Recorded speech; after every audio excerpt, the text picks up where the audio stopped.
5 நாள் விடுமுறைக்கு பிறகு தமிழக சட்டப்பேரவை இன்று கூடும் நிலையில் பேரவையில் மாநில சுயாட்சி தீர்மானத்தை முதலமைச்சர் ஸ்டாலின் இன்று முன்மொழியவுள்ளார். தமிழக சட்டப்பேரவை கூட்டத்தொடர் கடந்த மாதம் 14ஆம் தேதி தொடங்கி நடைபெற்று வருகிறது. 24ஆம் தேதி முதல் துறை வாரியாக மானிய கோரிக்கை விவாதம் நடைபெற்று வருகிறது. இந்நிலையில் 5 நாள் தொடர் விடுமுறைக்கு பிறகு தமிழக சட்டப்பேரவை கூட்டத்தொடர் இன்று கூடுகிறது. காலை 9:30 மணிக்கு முதலில் கேள்வி நேரம் எடுத்துக் கொள்ளப்படுகிறது.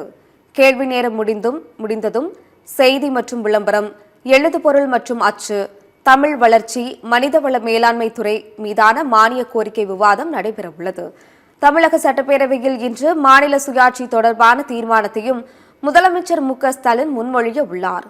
இந்த தீர்மானம் உறுப்பினர்களின் விவாதத்திற்கு பிறகு நிறைவேற்றப்பட உள்ளது. இந்நிலையில் வக்ஃப் சட்டத்திற்கு எதிரான போராட்ட வன்முறையை தொடர்ந்து பொதுமக்கள் அனைவரும் அமைதி காக்க வேண்டும் என்று முதலமைச்சர் மு.க.ஸ்டாலின் வலியுறுத்தியுள்ளார். எக்காரணம் கொண்டும் மக்கள் சட்டத்தை கையில் எடுக்கக்கூடாது என கேட்டுக் கொண்டுள்ளார்.